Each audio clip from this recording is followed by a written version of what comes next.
welcome back to the Everything But Perfect podcast. I'm your host, Jerica Hirsch, and I'm so glad that you're here hanging out with me today. I have such good news about the podcast. We have the next 2 months completely filled for all the episodes.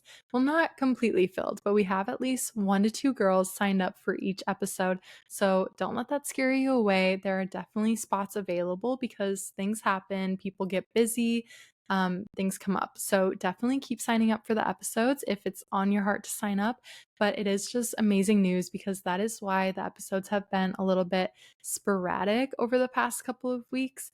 Well, I've been busy, but the episodes have been sporadic because I just haven't had girls signed up, which is fine. But this podcast is dependent on you guys signing up. So please continue to sign up or spread this to a friend or a family member that you have that you feel like would love this opportunity to come on and share their faith, talk about Jesus, and have a Bible study because I definitely need it. This podcast quite literally relies on you guys just as much as it relies on me every single week, which is so much fun, but also a little bit stressful for me right now since this isn't a huge podcast yet. I don't have a huge platform. So keep spreading the word for me, you guys. I appreciate it so much. But it is really exciting.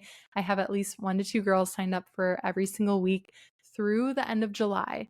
August dates are still open, completely open. I haven't had anyone sign up for August yet. So if you have any free days in August, definitely go and see what's available and sign up. I would love to have you, but it is a huge accomplishment to have these next 2 months filled. I'm feeling so blessed and just like this is growing, and I'm so excited to see how God continues to steward this podcast. So thank you so much if you listen every single week. I really do appreciate you and hope to meet you soon on an episode. But today I am joined by Immerie. We are talking about the story of Ruth. So get those Bibles open to the story of Ruth, and we are going to talk a little bit about godly friendships and what it looks like to be a true friend. Welcome on the podcast, Immerie. I'm so excited to have you. If you just want to introduce yourself and share a little bit about your testimony. Yeah, my name's Immerie Weekman. I'm 17 years old. I'll be 18 in about 2 weeks, a little less than 2 weeks. My testimony is kind of crazy, but I want to get We're here started. for it. Share Um, it. so I'm adopted. Me and my twin sister. I have a twin sister. Her name is Eden. Me and Eden are adopted. My parents adopted us right when we were born. They got a phone call. They could not have kids on their own, but the Lord blessed them, and they got a call about us. And the interesting thing is that it was either my parents now or a Mennonite family, so I would have grown up completely different. And Wow. I'm very thankful for like how I did grow up. And Yeah. my parents adopted us. We were born in Chicago. They lived in Texas. They got us. We were in the NICU. My birth mom put us up for adoption. She was really into just substance abuse, and she didn't want us living that way. So we moved to Texas when I was about 5. My parents decided to not divorce because they didn't want us to go through custody, but they decided that they weren't going to be together anymore. And that was interesting. I remember all the fights and stuff like that. My mom, me and Eden moved to Ohio where my grandma lives, and we lived there. We kind of bounced around. I think when we were about 8, my dad moved back, came to Ohio, and he would drive on the weekends to come see us, so he was always involved. Um, we didn't have the best childhood. Money was an issue, and my parents, they were so kind and generous to make it work. Looking back, I couldn't have asked for anything different. When we were about 13, we did synchronized swimming, and it was about 4 years in. Eden got invited to a swim camp in Colorado. Um, my mom took her, and my mom has some health issues, and she realized that she could just, like with the elevation, she could breathe better with her lungs and just get around better. And so we decided to move. That was one of the hardest decisions, leaving all my friends, my dad, um, just hard. And but we did it. We swam there, and then about a little over a year later, we the swimming team just wasn't high enough of what we needed. So my mom decided to make a move again, and we moved back to Texas. So I like to say I'm from Texas. This is where I'm supposed to be. Um, I remember not wanting to move. I thought it's not fair that I have to move again. I've moved my whole life. I wanted to stay put, stay where I was, Yeah, stay comfortable. Um, but God puts you out of your comfort zone a lot. So we made the move at the end of 2019, right before COVID started. COVID hit. Me and Eden stopped swimming, so that was a pretty hard decision. We kind of just did some random things here and there.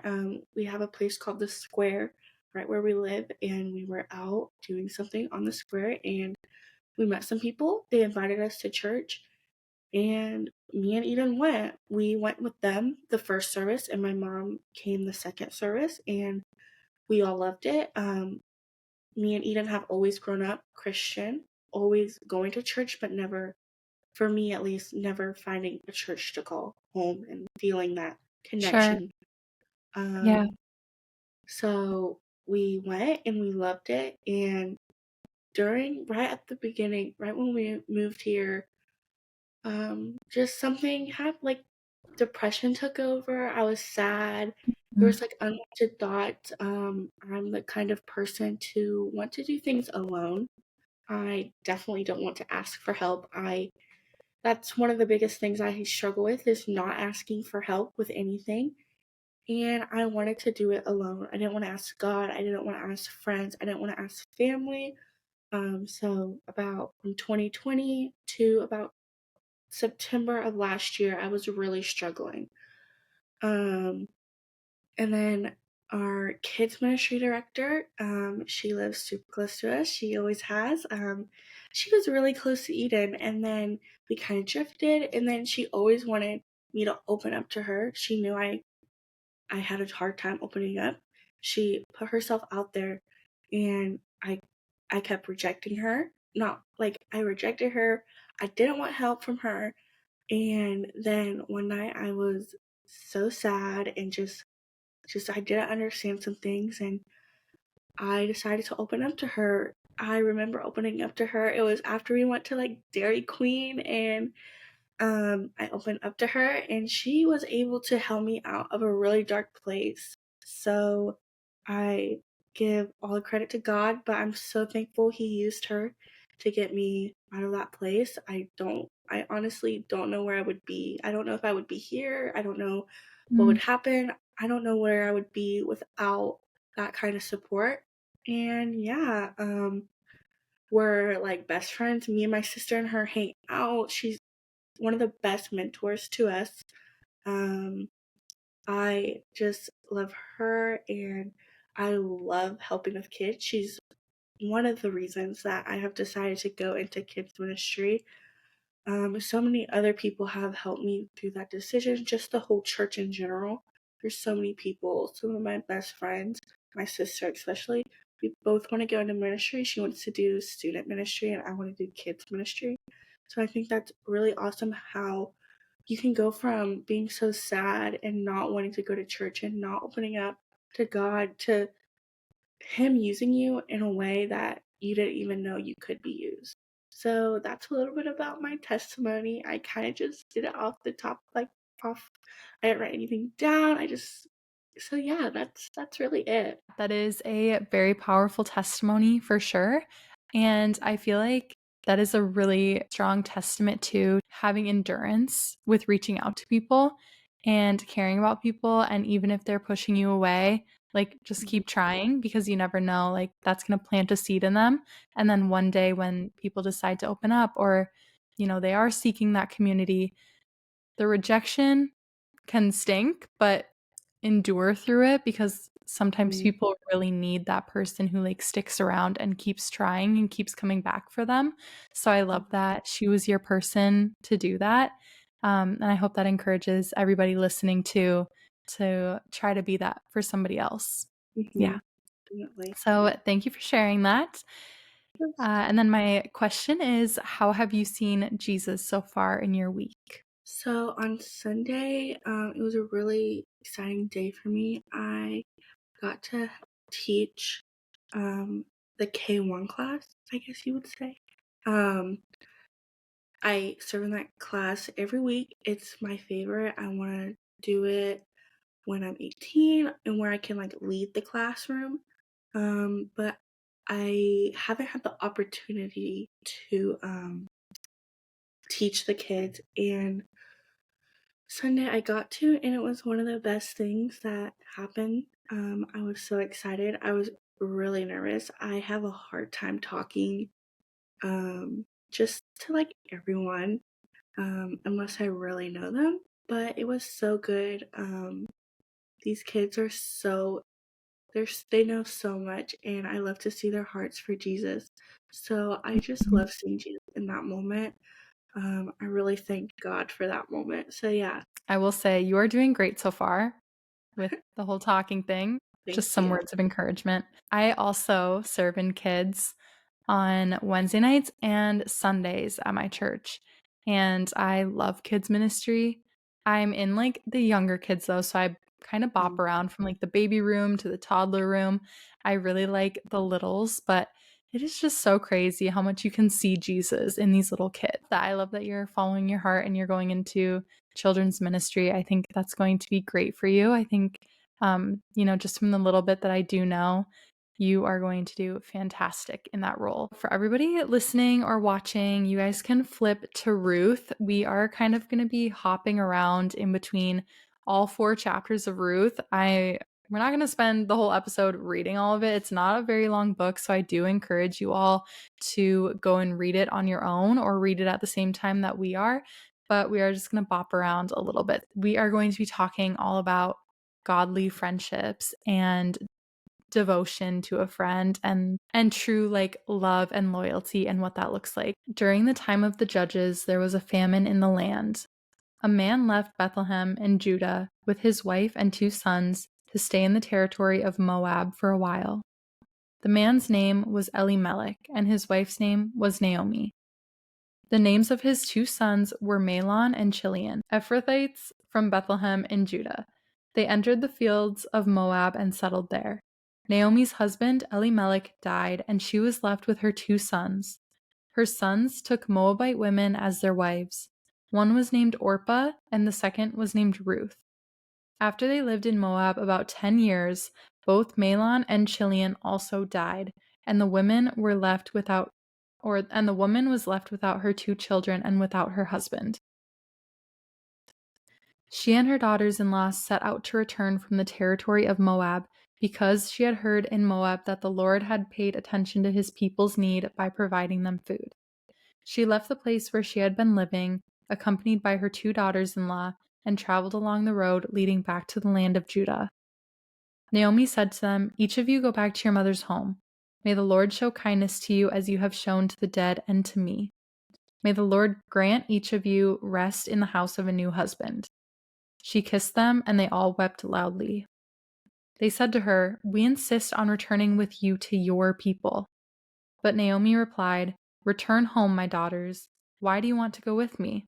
Am I able to have any more sons who could become your husbands? Return home, my daughters. Go on, for I am too old to have another husband. Even if I thought there was still hope for me to have a husband tonight and to bear sons, would you be willing to wait for them to grow up? Would you restrain yourselves from remarrying? No. My daughters, my life is too much too bitter for you to share, because the Lord's hand has turned against me." Again they wept loudly, and Orpah kissed her mother-in-law, but Ruth clung to her. Naomi said, "Look, your sister-in-law has gone back to her people and to her gods. Follow your sister-in-law." But Ruth replied, "Don't plead with me to abandon you, or to return and not follow you. For wherever you go, I will go, and wherever you live, I will live. Your people will be my people, and your God will be my God. Where you die, I will die, and there I will be buried. May the Lord punish me and do so severely if anything but death separates you and me." When Naomi saw that Ruth was determined to go with her, she stopped talking to her. The two of them arrived or traveled until they came to Bethlehem. When they entered Bethlehem, the whole town was excited about their arrival, and the local women exclaimed, "Can this be Naomi?" "Don't call me Naomi, call me Mara," she answered, "for the Almighty has made me very bitter. I went away full, but the Lord has brought me back empty. Why do you call me Naomi, since the Lord has opposed me, and the Almighty has afflicted me?" So Naomi came back from the territory of Moab with her daughter-in-law Ruth the Moabitess. They arrived in Bethlehem at the beginning of the barley harvest. Ruth the Moabitess asked Naomi, "Will you let me go into the fields and gather fallen grain behind someone with whom I find favor?" Naomi answered her, "Go ahead, my daughter." So Ruth left and entered the field to gather grain behind the harvesters. She happened to be in the portion of the field belonging to Boaz, who was from Elimelech. How do you say it? I said it Elimelech, Elimelech. but I Okay, could I'll say absolutely be wrong too, so however you want to say it. Elimelech's family. Later, when Boaz arrived from Bethlehem, he said to the harvesters, "The Lord be with you." "The Lord bless you," they replied. Boaz asked his servant, who was in charge of the harvesters, "Whose young woman is this?" The servant answered, "She is the young Moabite woman who returned with Naomi from the territory of Moab." She asked, "Will you let me gather fallen grain among the bundles behind the harvesters?" She came and has been on her feet since early morning, except that she rested a little in the shelter. Then Boaz said to Ruth, "Listen, my daughter, don't go and gather grain in another field, and don't leave this one, but stay here close to my female servants. See which field they are harvesting and follow them. Haven't I ordered the young men not to touch you? When you are thirsty, go drink from the jars the young men have filled." She fell face down, bowed to the ground, and said to him, "Why have I found favor with you, so that you notice me, although I am a foreigner?" Boaz answered her, "Everything you have done for your mother-in-law since your husband's death has been fully reported to me. How you left your father and mother in your native land, and how you came to a people you didn't previously know.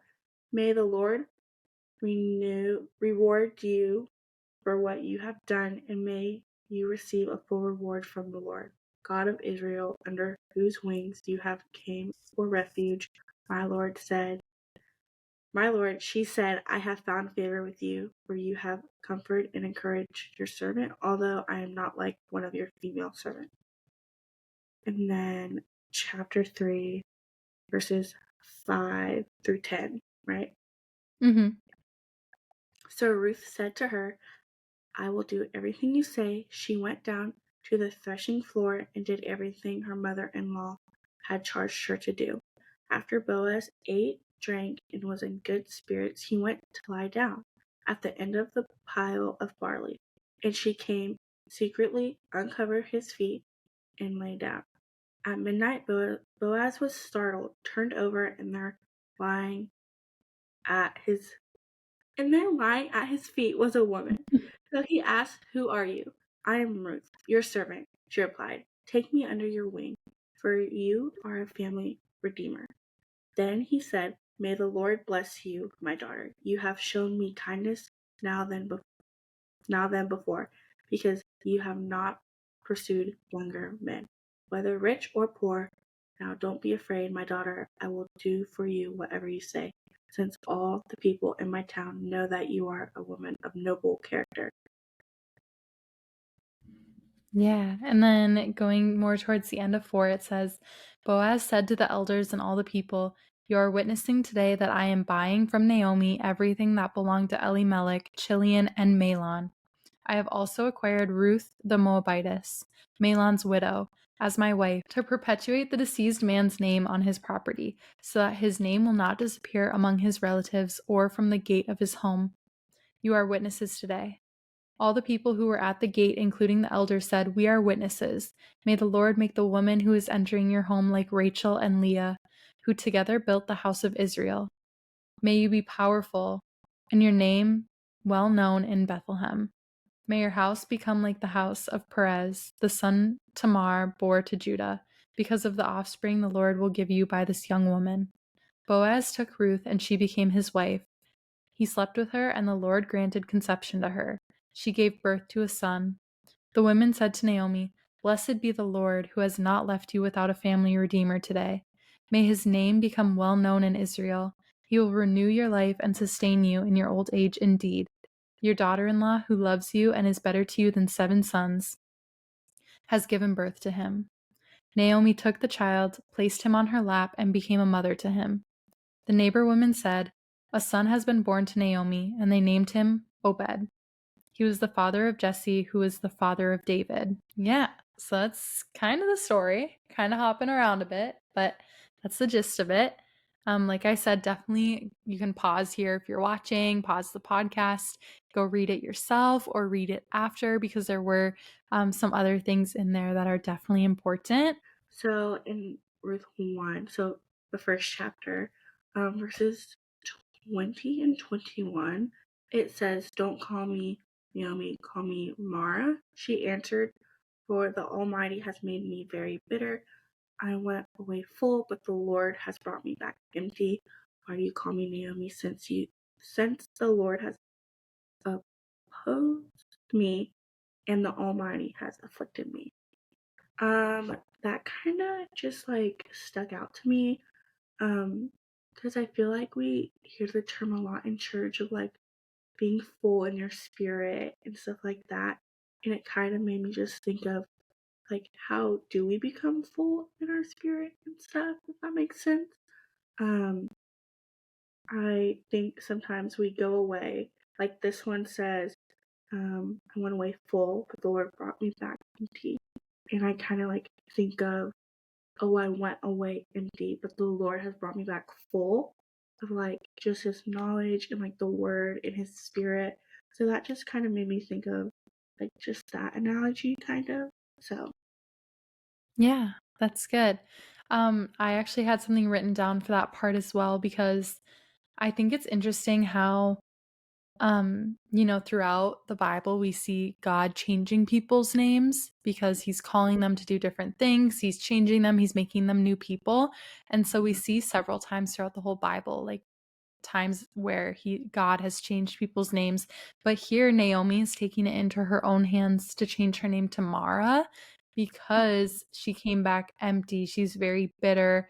And she's, saying that the Lord has opposed her and afflicted her. mhm. And I kind of love just looking at the character development, because then if you go to the end of 4, like what I was just reading, it says, she was telling all of her friends in the town to call her Mara instead. And then at the very end, when we get to see God's faithfulness come through in this story, it says that in the end, they were calling her Naomi again. So she's back to being Naomi. And then they say, "Blessed be the Lord who has not left you without a family redeemer today. May his name become well known in Israel. He will renew your life and sustain you in your old age." And it says that Naomi took the child, placed him on her lap, and became a mother to him. A son has been born to Naomi.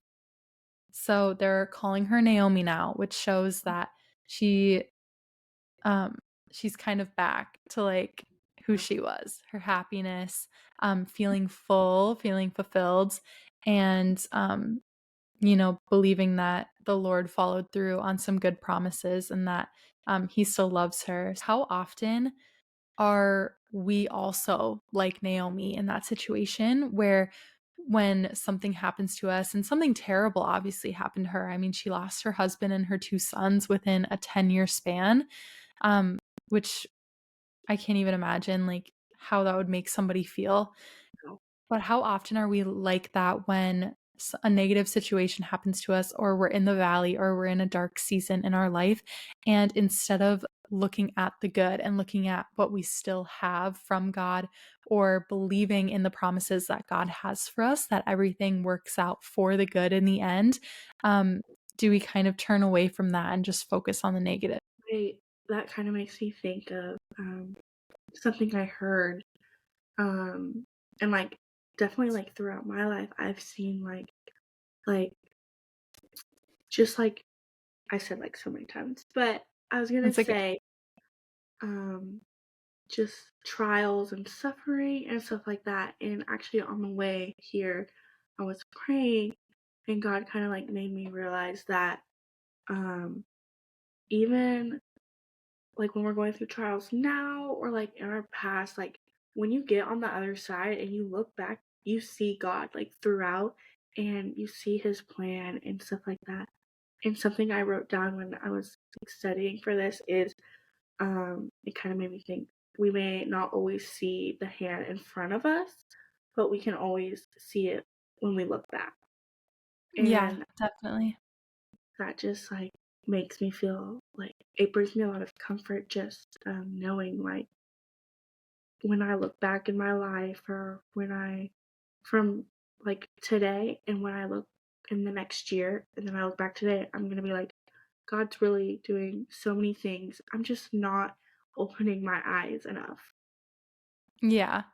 Or you're just focusing on all the wrong things, like everything that's going wrong, instead of trusting in God's promises.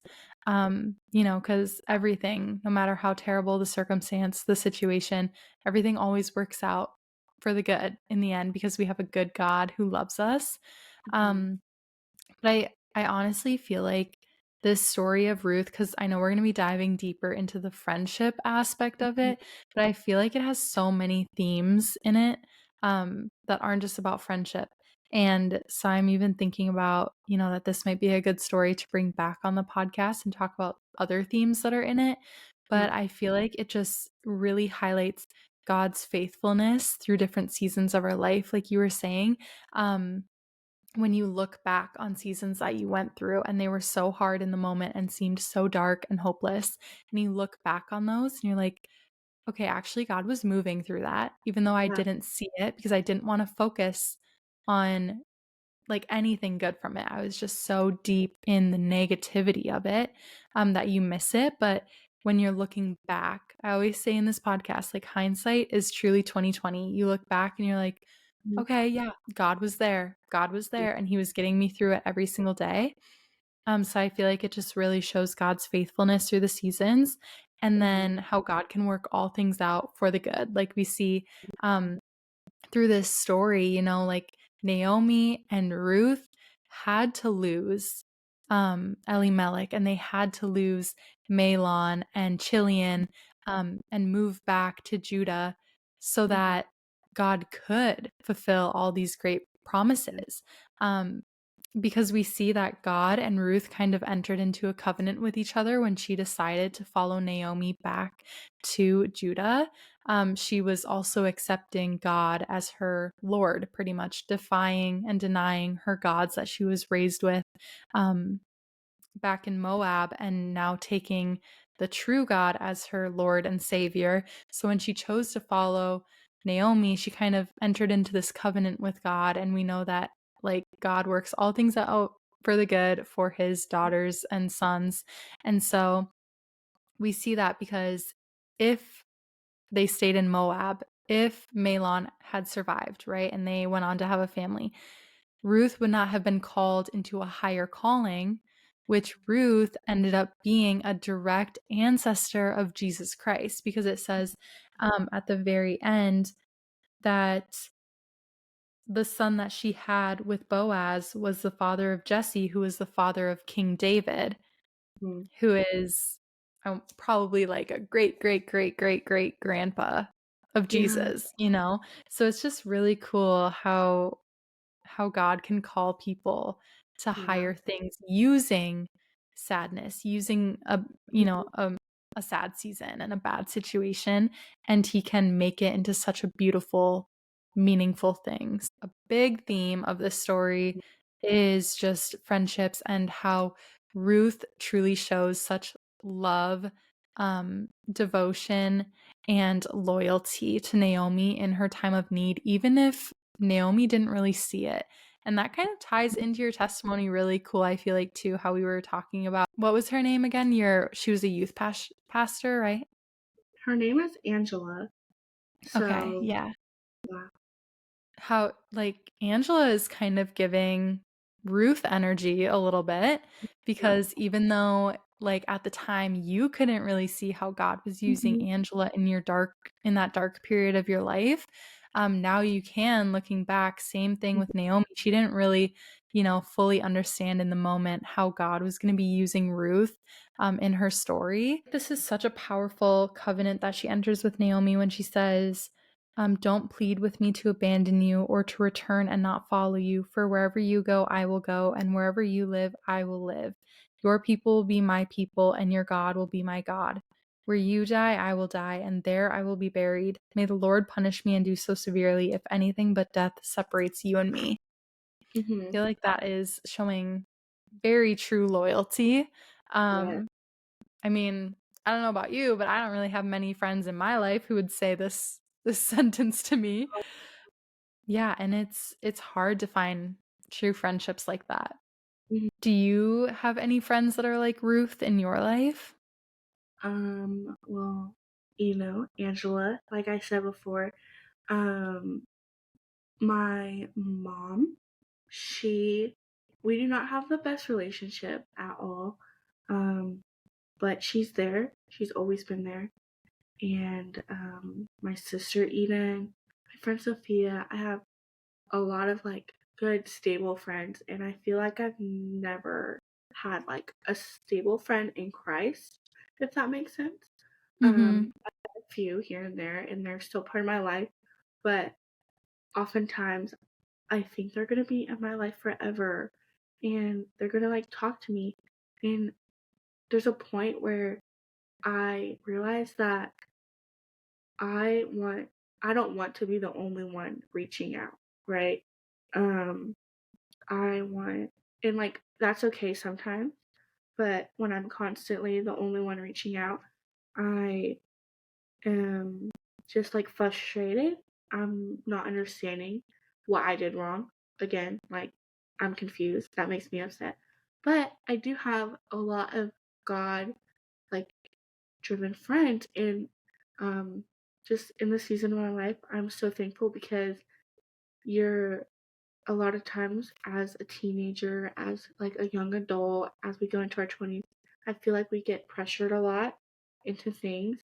Um, Good things, bad things, like okay things. And we need those like Christ rooted friends to like draw us Mm. back, you know? I tell my friends all the time, two of my friends specifically, their names are Allie and Lacey.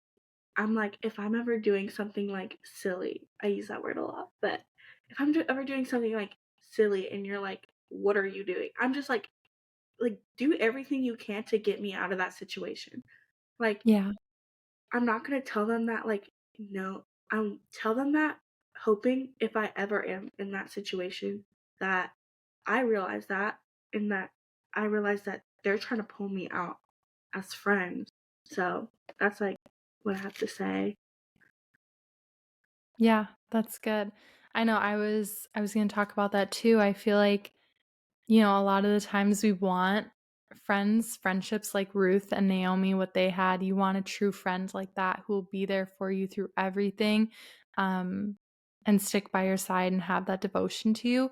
And I think as Christians, that's something that we really have to understand is that a lot of the time, probably like 99% of the time, to have those friendships, they need to be rooted in Christ, like first Yeah. and foremost, because then those people are going to have the Christ like qualities and morals where they want to be that true friendship. I know, you know, because I am older than you.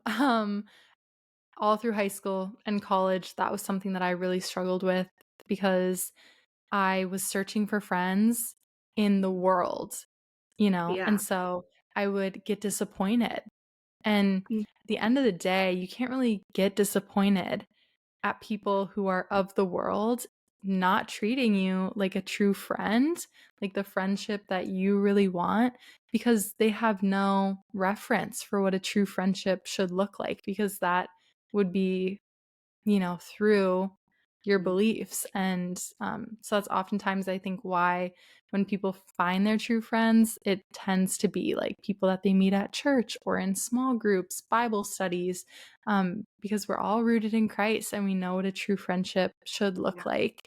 So I know that's something that I've absolutely struggled with. And I think moving out to Arizona and finding the church that Michael and I have been at now for just under a year has been such a blessing, because truly, I mean, sure, I have like a handful of really good friends that I've known for, a lot of my life that have been there for me, but many of my very true friendships where I know that they're, not talking behind my back and there's no drama, and the healthiest relationships and the truest friends that I have right now, I've met through church for sure. So I would say if you're out there and you're listening and you are looking for a true friendship, seek one through somebody who also is a believer and a Christian, because they are going to have those qualities that you are seeking over somebody who is of the world. So definitely make sure that your heart posture is correct and that you're looking for somebody in the right places.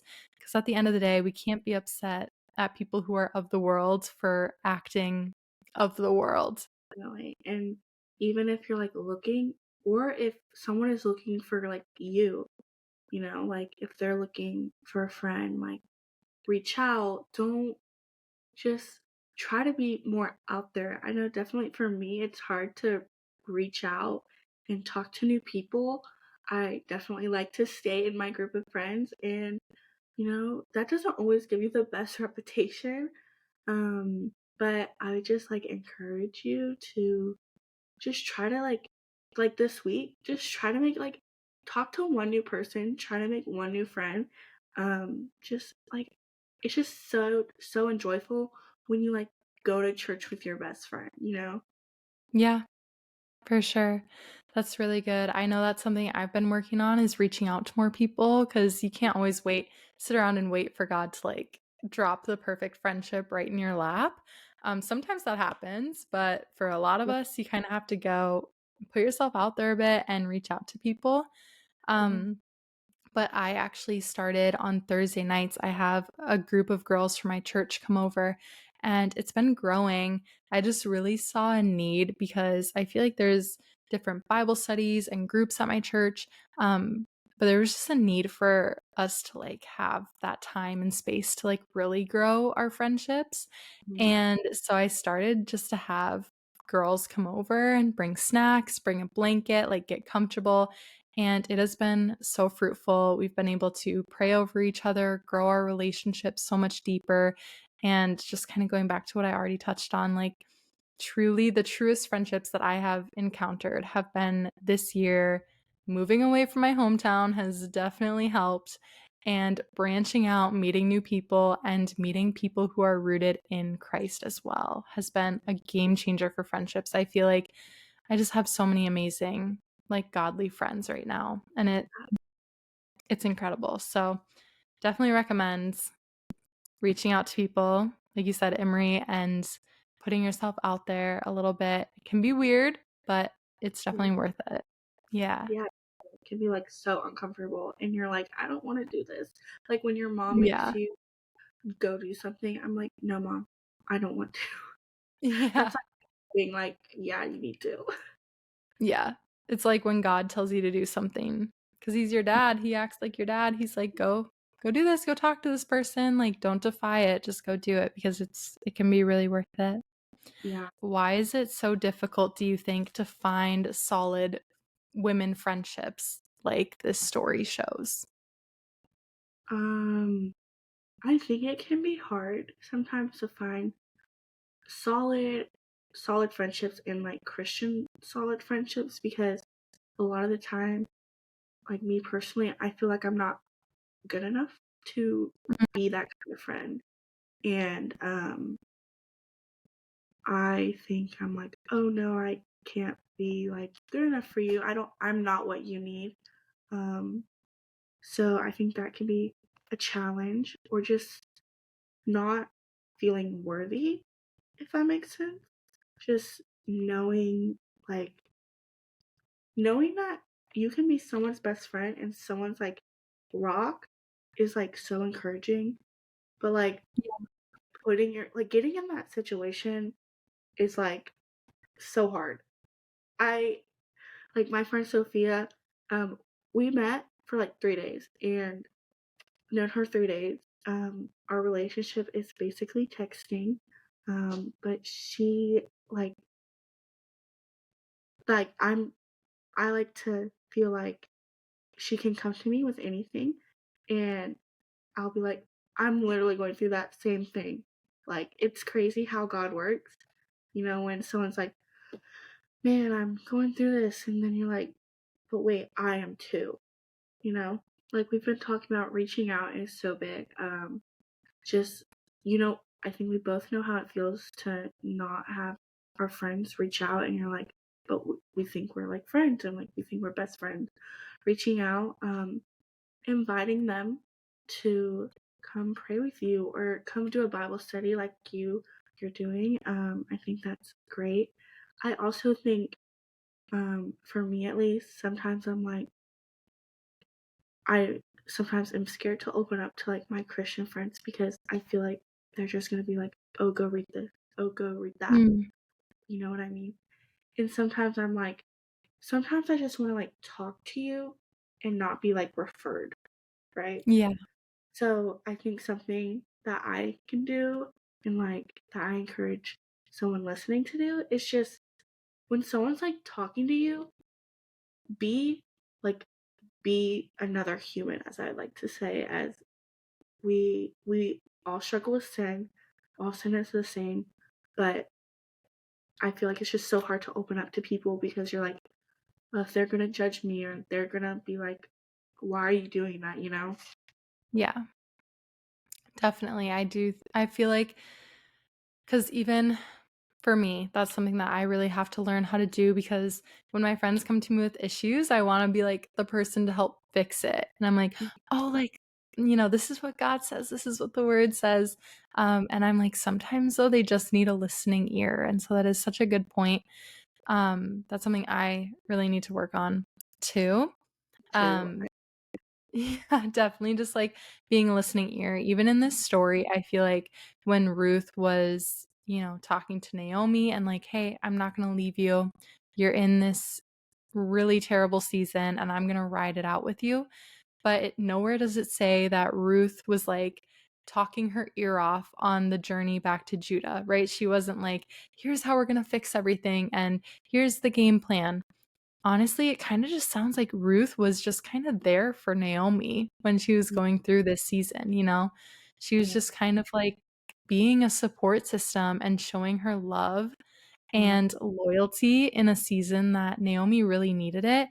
And it was also a season where Naomi really wasn't like necessarily repaying that friendship, and that kindness. And so I feel like that shows true friendship is that Ruth stuck it out with Naomi through this season. She wasn't expecting anything from Naomi. She just said, hey, I love you. I'm sticking by you. We're going to get through this together.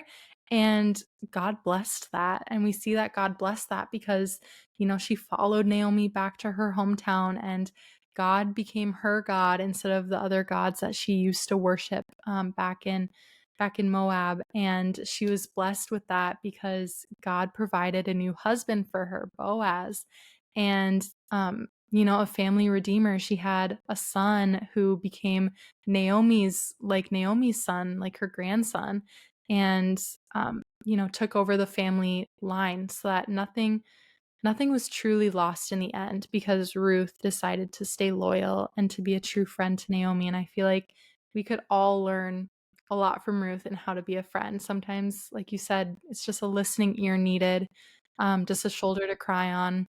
It doesn't always have to be life advice and here's how I would do it and here's a Bible verse that you can read, but just showing them love and kindness in the seasons that they need it the most. Matthew 20:28 talks about just how Jesus was, because I feel like another key factor to how we can be more like Ruth to our friends, um, is talked about here. It says that the Son of Man, so Jesus, did not come to be served, but to serve. I feel like trying to be a better friend in your friendships that you have in life, definitely don't focus on being served, but how you can serve them. I mean, Jesus himself did not come to be served, but to serve.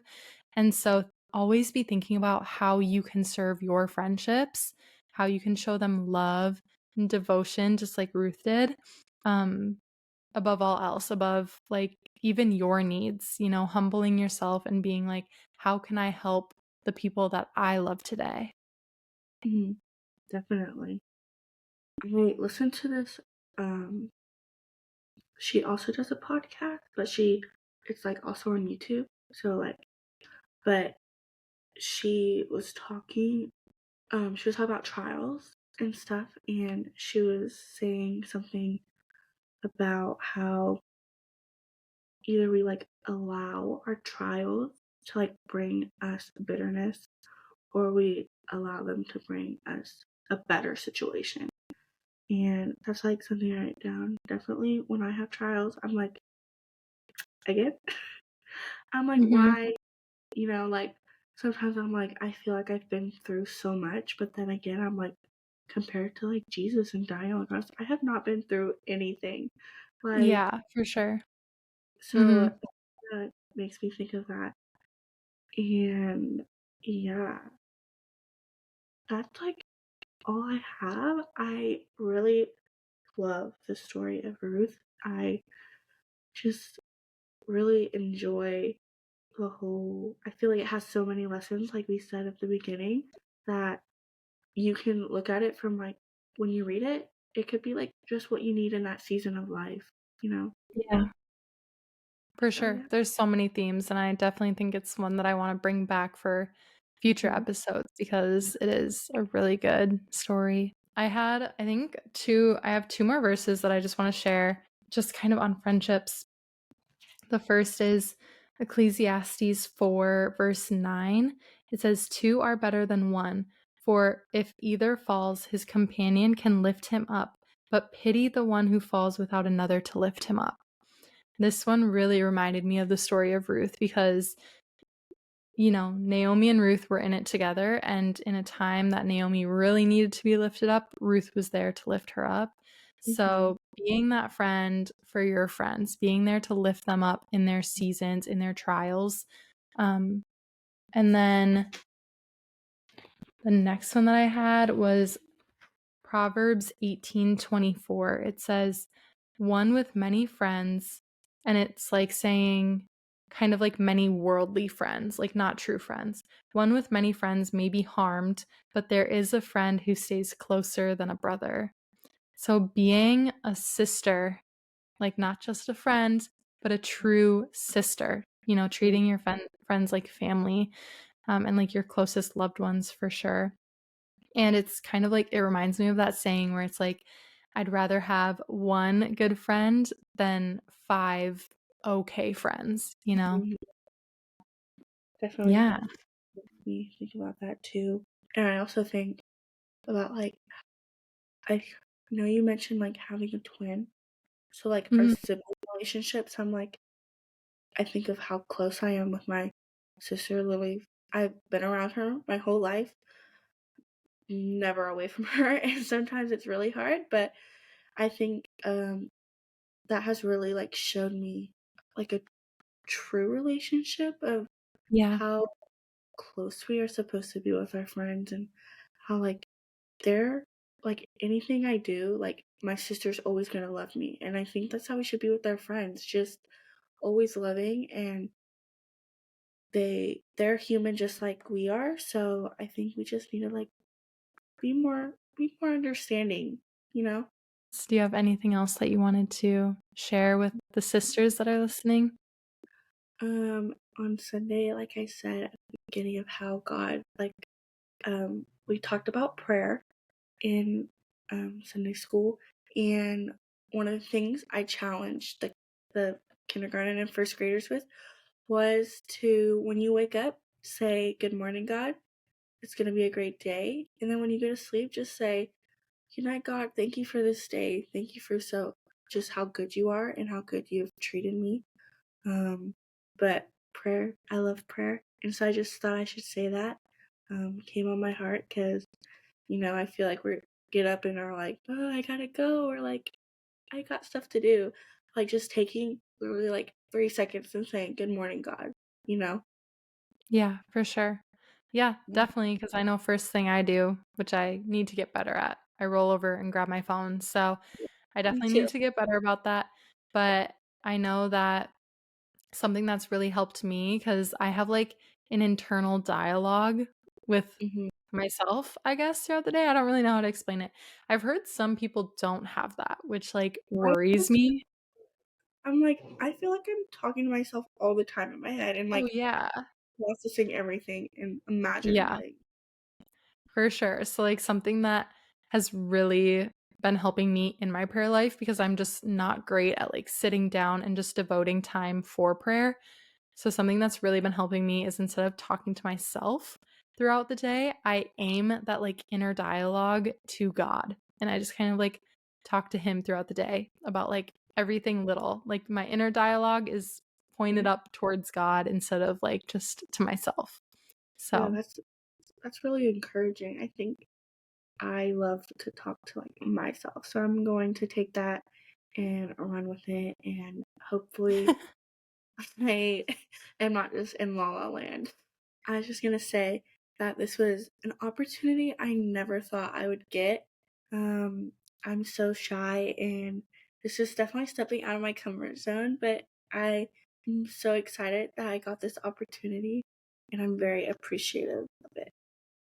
yeah, you did great, and we all love you and appreciate you coming on and being bold in your faith. It's encouraging, so thank you. You're welcome. Thank you guys so much for listening to today's episode. I appreciate you all so much. You have no idea how much I love you. If you can, go and leave a rating and review. It helps out the podcast so much. Definitely go and do that if you have a second right after closing out from this episode. We will be back next Wednesday, so definitely stay tuned for that episode. I love you guys so much, but most importantly, Jesus loves you. Bye.